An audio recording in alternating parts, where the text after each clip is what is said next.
I've always had trouble with acquiring a new skill or practicing something. I would fire up about a thing and then leave it after just a short while. Dancing, swimming, bodybuilding, German language, guitar playing, bowling, handstand, juggling, these are just a few things that I've started to learn, being totally convinced that this is the thing of my life. For a week. And then finding something else, and then moving to something else. Nothing lasted more than just a few times. I would go to the gym and see all those guys with their amazing bodies, thinking that I just don't have their genetics.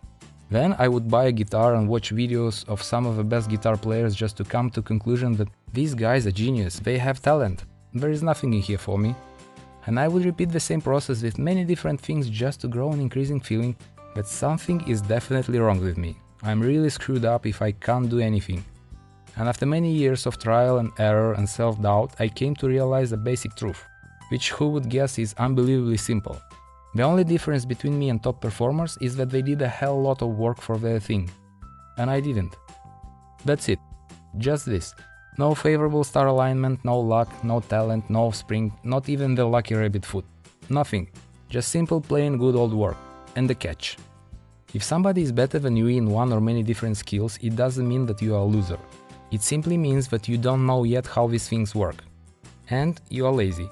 Or maybe like me, very lazy. But it definitely doesn't mean in any way that you are worthless, that you are no good for anything. If you don't like something in your life and you compare it to other people, then you already know where you want to start. The catch is that if you start a new endeavor and every second of the way you compare your first attempt with somebody else's third year of practice, you are in trouble. You may search as much as you want, you will not find a greater demotivation. Even if you compare yourself to someone who is weaker than you, it's a slippery path, because if your confidence relies on the comparison with someone else, and you have advantage right now, one day he might overcome you, and your confidence will be gone in an instant. You don't need comparison for your confidence. Your self-worth is not dictated by who you are, what you do or have. It is an inherent attribute that you receive at the moment of birth.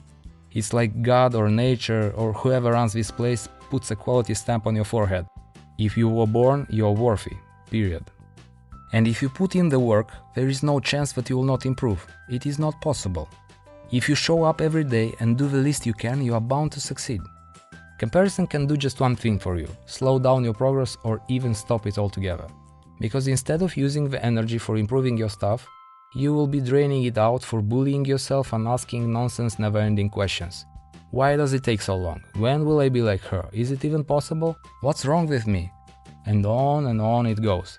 It's just your brain whining like a child that it wants something and it wants it right now. Comparison is a serial killer. It will shoot down your every beginning if you let it.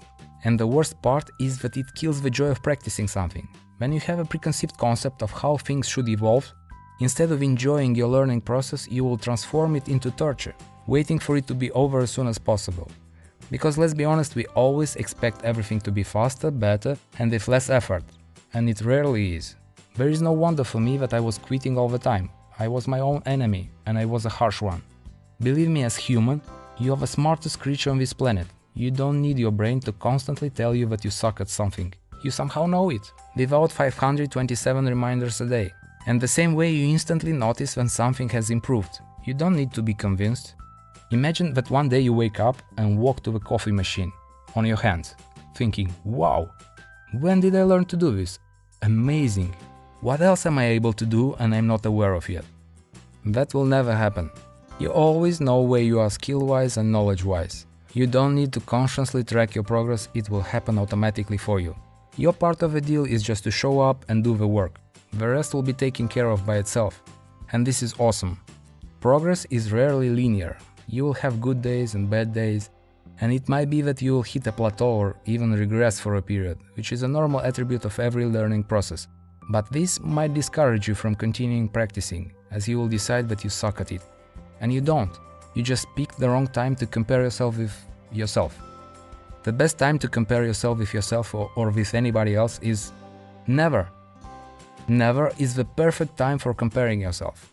And as you stop doing this unproductive habit, you will start enjoying the learning process, which will bring much more fun into your life. Because all fun begins when comparison ends. And this video also ends here. Would you like to compare it with my other ones? No? Oh, come on, please.